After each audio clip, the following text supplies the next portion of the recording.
This is Bob Sansevere with TwinCities.com web sports producer Kevin Cusick.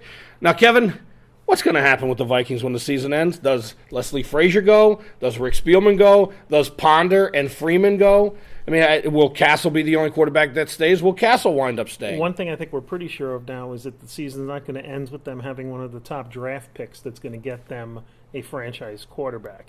Matt Asiata basically single-handedly ruins their chance of getting one of the top 4 picks. Castle had something to do with it, too. Castle, 372? So 82. See, I'm always counting them short.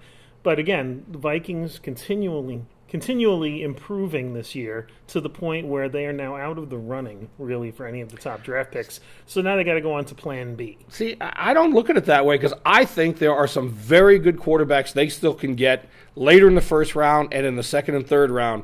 That depending on what you think of A.J. McCarron, the guy's he's a winner. He's played well in big games, and every NFL game is a big game. Sure. I like Johnny Manziel because, frankly, to me, there's an Aaron Rodgers factor with Johnny Manziel. He makes everyone around him better. And, being of Italian heritage, I'm a big Jimmy Garoppolo fan from Eastern Illinois. You've got a kid there. Well, then you should too. Over 5,000 yards, he had 53 touchdowns, and he obliterated Tony Romo's record there, which was 34 touchdowns. He's had a phenomenal season. Well, the problem with Johnny Manziel is there's now a Jacksonville Jaguars factor. There's a lot of talk. Well, the Jaguars are interested in him. So I think the 2 big quarterbacks are going to be off the board right away, Teddy Bridgewater and Johnny Manziel. But McCarron could be there when they pick. So the Vikings now, it's a much harder pick of who exactly is going to be a franchise quarterback and who's just going to be a journeyman. And do you trust the current brain trust of the Vikings to make that pick? Oh, not correctly? at all. That's why I was asking about, frankly, given the choice, if you were picking between Spielman and Frazier who to keep, I'd keep Frazier over Spielman because he is responsible for Ponder. He is responsible for Josh Freeman. He is responsible for letting Antoine Winfield go. He's responsible for not having even attempted to re-sign Jared Allen or Kevin Williams, even at a reduced deal. I mean, that team is the players that are there because of him, and he's made some blunders. Sure. But you were all disconcerted by Frazier's defense. Frazier's defense, frankly, Ponder? It's when I heard it, my question was on 105 The Ticket: is he daft to make a comment like that? You don't hear "is he daft" very often, word, yes. But especially from an Italian. Is he that much of a company guy that he would take that party line and say? Because is he trying to gain favor with Spielman, who I don't think is going to be leaving, to try to make, hey, I'll say anything. I'll say to the team. Somebody pointed out that called into to the station that, well, maybe he's just saying 105 The Ticket, Sports Radio 105 The Ticket, 3 to 6 p.m. 4 o'clock on Thursdays, 4 to 4:30 with Kevin Cusick. Fantasy Insights.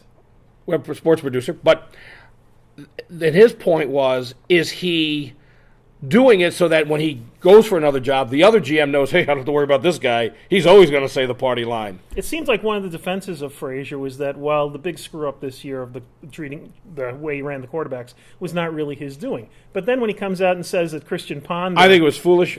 But I still believe, Kevin, that it's Spielman, and he's just parroting what Spielman wants to hear. He did show a little bit of a crack early in the week when he made a comment about, someone asked him about, did you know that Castle and Greg Jennings had something? Oh, yeah, I knew that in training camp, that they had something good going. Do you think Frazier heard about the Bill O'Brien rumor that the Vikings had contacted the I doubt anyone would have told him about that one. I'm sure he hasn't. It was on that. Television when he was getting ready for the game. Yeah, no one would have brought it up to him afterward. Was it on the internet?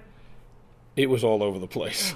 Yeah, so we'll see how that one plays out. But I'm going to check that out. I may have to look into it. I am curious to see how this the end of the season plays out. Not these next 2 games. By that I mean after the season's over, what they do. I think Frazier, Ponder, and Freeman all could possibly be gone. And frankly, of the 3, the 2 quarterbacks should be gone. And I would not be upset if I were a Viking fan that they kept Leslie Frazier. But it would be nice if they did something. I think the jury is still out over here. You don't think you don't think they're going to get rid of him? I feel strongly both ways. I go back and forth. So the Bill O'Brien thing doesn't mean anything to you, that they would contact him? I think the furious charge after new coaches has already started with Lovie Smith interviewing in Houston, and I think over the next couple of weeks you're going to hear all these names of potential NFL coaches come out, and we'll hear how many of them are connected, rumors or otherwise, to the Vikings. Well, it's going to be an interesting few weeks, and we'll be here to talk about it, won't we? Yes, we will. Maybe. Kevin Cusick, Bob Sansevere. See you later.